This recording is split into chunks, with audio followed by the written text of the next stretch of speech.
Die groteske Trophy, als Deutschland ein P-47 Thunderbolt Erbutigo 1943, besetztes Frankreich, auf einem abgelegenen Flugplatz der Luftwaffe, Kurs nach 4 Uhr, erreicht Oberleutnant Werner Schulz, Cheftechniker des Jagdgeschwader 26, ein Nachricht, die eigentlich ein Triumph sein sollte.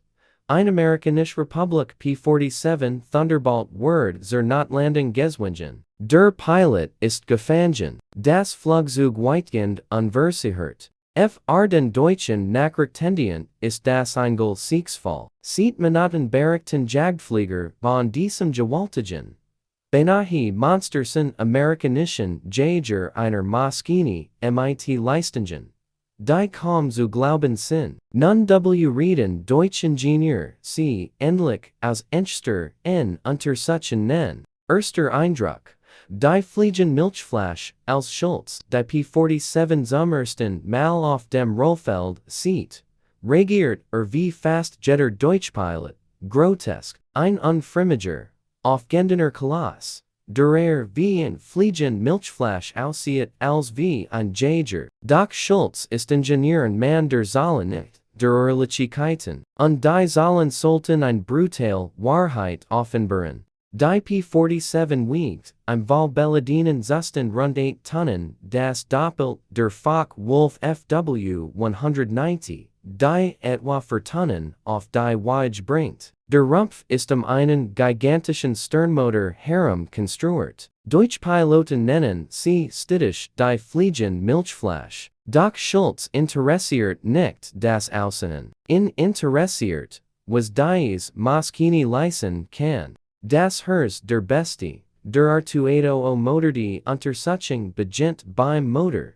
dem Pratt and Whitney 2.0 Double Wasp. Als die Verkleidung entfernt wird, herrscht Schweigen. Der Motor ist riesig 18 Zylinder in 2 Reihen zu GNU ein perfekter Sternmotor. Aber nicht die Giari Schockier Schulz und sein Team, sondern die Precision Jedes Bauteil siegt HT Fertigungsqualität. Perfekt ausgeübte Zylinder, ein Kurbelwell wie ein Kunstwerk der Metallurgie. Toleranzen, die viel Deutschfabriker im Jahr 1943 kaum noch erreichen nennen. Schulz rechnet nach. Dieser Motor leistet mindestens 2.0 PS wahrscheinlich mehr, dank des integrierten Turboladers. Zum Vergleich, der BMW 801, der die FW 190 antritt, bringt es auf etwa 1.7 PS und das bereits an der technologischen Grenze des Reichs. Und die Amerikaner bauen nicht ein paar davon. Sie produzieren sie in Serie.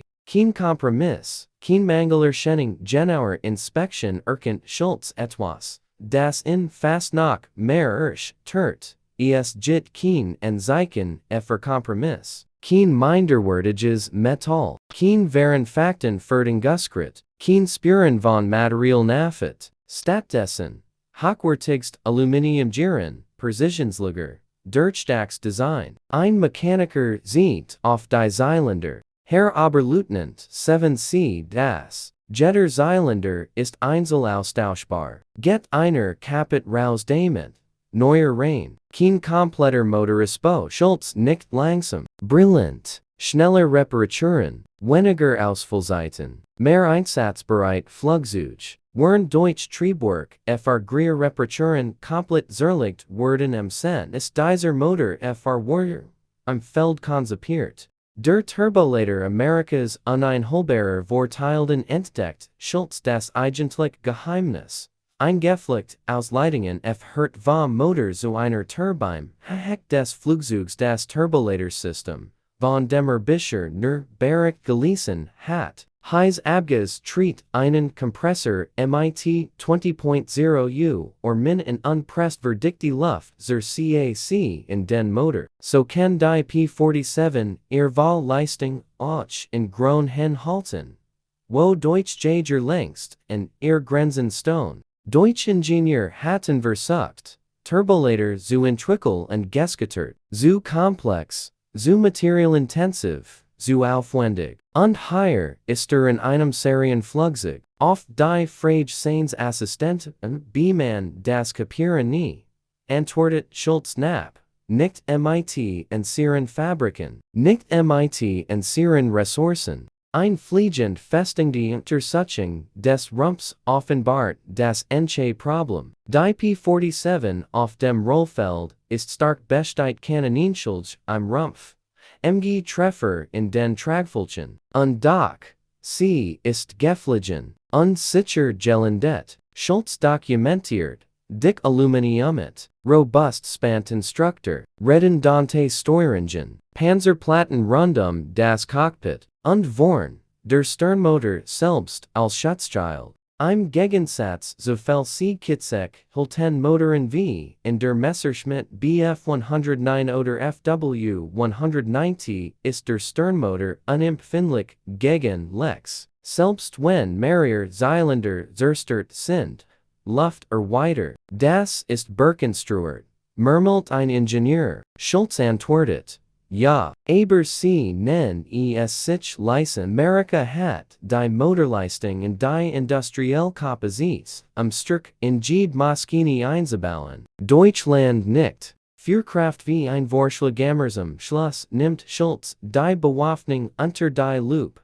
Act Browning M to Maschinengewehr, Kaliber 50 Wehr in Jetter Tragfläche, 400 Schuss pro Waff. Bier 3.0 Schuss insgesamt. Ein Sekund fewer bedutet 100 schwer Geschosse. Ein typischer deutscher Jäger Turk 2 MGs und ein oder 2 Kanonen mit deutlich weniger Munition. Wo ein Bf 109 Pilot Sekunden führen kann ein P-47 Pilot mehrere Gefecht bestreiten. Beverer nachladen muss. Dies 50 Kaliber Geschosse sind nicht nur zahlreich, sondern auch tydlich, hohe Geschwindigkeit, enorm Durchschlagskraft, ein konzentrierter Führkugel, der leicht Deutsch Maschinen in Streetski reihen kann. Schultz notiert sachlich.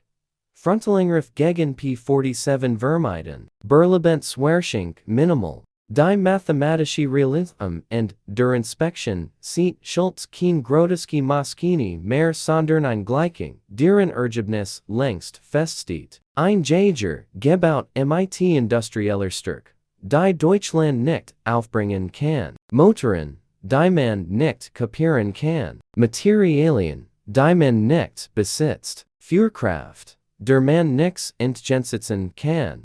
Die Amerikaner kämpfen nicht nur mit Flugzeugen, sie kämpfen mit Fabriken, und in diesem Krieg war die Niederlage Deutschlands längst besiegelt. Historischer Kontext. Dieser Bericht basiert auf Erbeuteten Geheimdienstartikel der Luftwaffe nach Kriegsführern deutscher Luftfahrtexperten und Produktionsdaten aus den besten der National Archives und Records Administration sowie deutschen Militararchiven. Werner Schultz ist ein zusammengesetztes Figur mehrerer technischer Offizier, die alle zu denselben fatalen Schlussfolgerungen kommen Schlussfolgerungen, die politisch Rung ignoriert. Schlussfolgerung, technologische Berlegenheit und kennt Industrieproduktion. Als Schultz seinen technischen Bericht zusammenstel, konnte Muster, das weit Bier einzelnen Komponenten hinausing. Jedes System der Republic P-47 Thunderbolt sucht von einer industriellen Leistungsfähigkeit, die schlicht bewältigen war. Der Motor erfordert Präzisionsbearbeitung und hochwertige Legeringen. Der Turbolader basierte auf hochentwickelter Metallurgie und Fertigung. Der Rumpf bentheilt riesig Mengen Aluminum.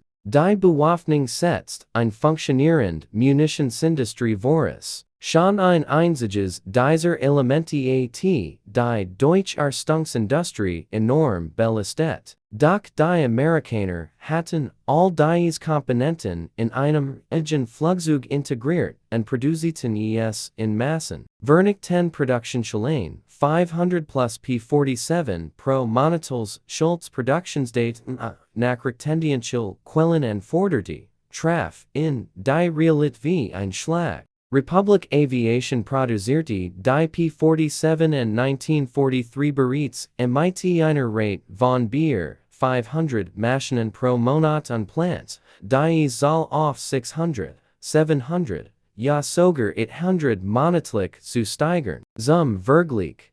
Deutsche Fabriken schafften insgesamt zwischen 300 und 400 Einsatzjagdflugzeuge pro Monat Bier, alle Typen hinweg. Und ihre Production wird ständig durch alliierte Bombardierungen gestört. Der R-2800 Motor, 125.0 Einheiten die Pratt and Whitney R-2800 Double Was Triebwerk, die P-47 antrieben, kommen in mehreren amerikanischen Flugzeugtypen zum Einsatz. Die Gesamtproduktion dieser 2.000-PS-Motoren beschreibt während des Krieges 125.0 Street CAC. Zum Vergleich.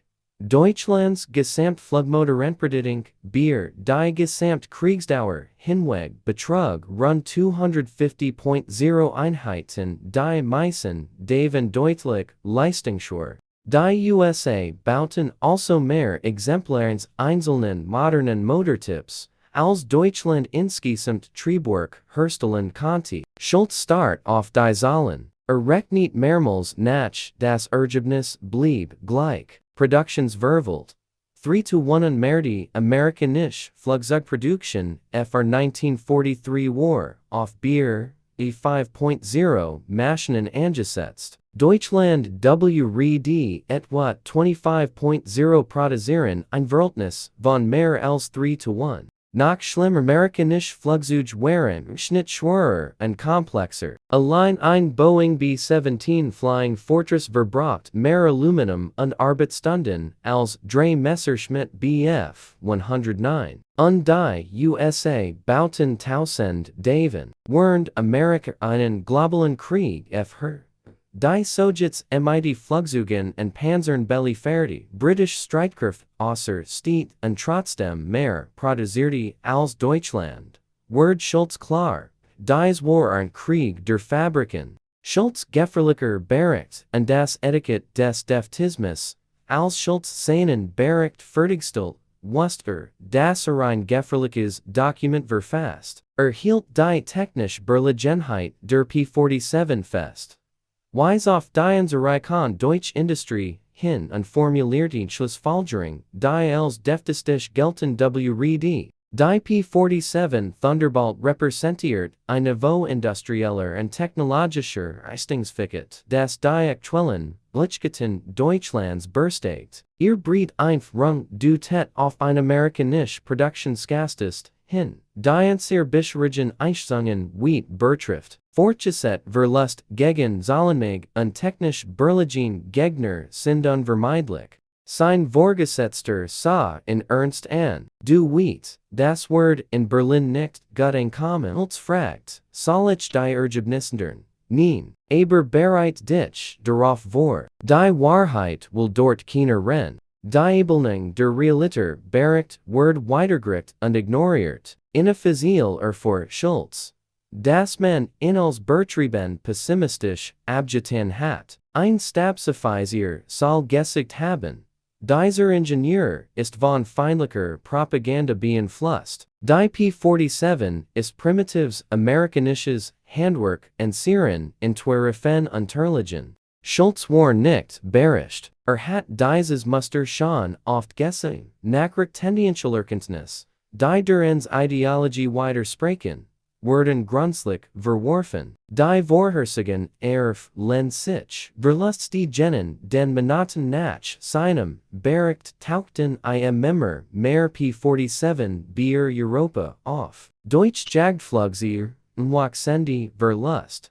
Piloten gingen verloren und wurden nicht ersetzt. Schultz taktische Empfehlungen, Henkauf zu vermeiden und auf schnell Angriff ausweichen wurden zwar später übernommen, doch da war es bereits zu spät. Die Amerikaner hatten Luftherrschaft durch Schiermaß und technische Berlegenheit erreicht. Andererbeutät Flugzeug dieselbigesgetäschels, untersucht, weiter, Beutät amerikanische Flugzeug. Douglas C-47 Skittrain Bier, 10.0 Street CAC gebaut, wurden Deutschland nur einige hundert Transportmaschinen Base. North American P-51 Mustang Grow Reichweite, Hervergendi Leistung, angetrieben von einem in den USA in Lisens gebauten Rolls-Royce Merlin Motor. Jedes Flugzeug besteht dieselbe Wahrheit. Deutschland verlor einen industriellen Krieg gegen einen Gegner mit überwältigender materieller Überlegenheit. Die Zahlen sprechen für sich nach dem Krieg.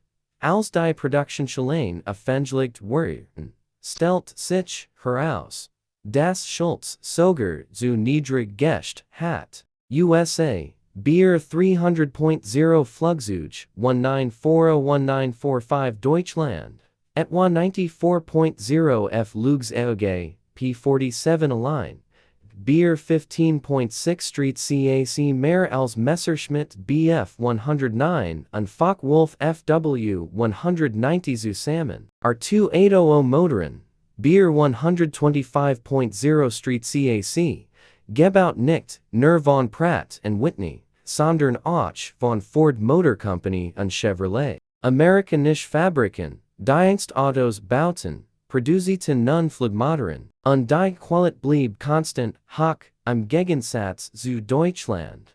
Wo Materialmangels Zwangsarbeit und sinkende Standards sichtbar spüren hinterliegen. Nach dem Krieg konnten diesen Krieg nicht gewinnen. Nach Kriegsende wurde Schulz von amerikanischen Nachrichtendienst befragt. Haben Sie wirklich aus der Untersuchung eines Flugzeugs geschlossen, dass Deutschland den Krieg verlieren würde? Schulz antwortete ruhig, ich habe geschlossen, dass Deutschland keinen industriellen Krieg gegen Amerika gewinnen kann. Die P-47 war der Beweis. Die Amerikaner hatten seinen Bericht in erbeuteten Archiven gefunden, darauf stand, abgelegt, kein weiteren Mannemann als lacht bitter, das hat mich nicht überrascht. Das Regime wollte keine Wahrheit nur bestätigen. Ein Mikrokosmos strategischen Scheiterns. Die Geschichte von Werner Schulz unter erbeuteten P-47 ist ein Mikrokosmos des deutschen Scheiterns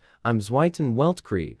Fakult wie Schulz, Wilhelm Canaris, Albert Speer und Adolf Galland erkannten die Realität. Sie warnten vor Amerikas industrieller Überlegenheit. Doch ihr Bericht wurden ignoriert oder als Deftismus gebrandmarkt. Das Regime glaubt, Deutscher will nie Materialmangel ausgleichen. Es irrte sich und Schulz wusste das, als 1943 in ein amerikanische Maschine blickte. Fazit: Der Krieg der Fabriken war längst entschiedentials Bericht ein Weckruf sein nen. Stattdessen wurde archiviert. Die P-47 wurde zu einem der meistgebauten Jagdflugzeuge des Krieges. Sie zerstört tausend Deutschmaschinen zuerst hieß die Invasion Europas und sichert die Luftherrschaft. Die Deutschlands Niederlage unausweichlich macht. Es war kein Krieg der Taktik oder des Muts,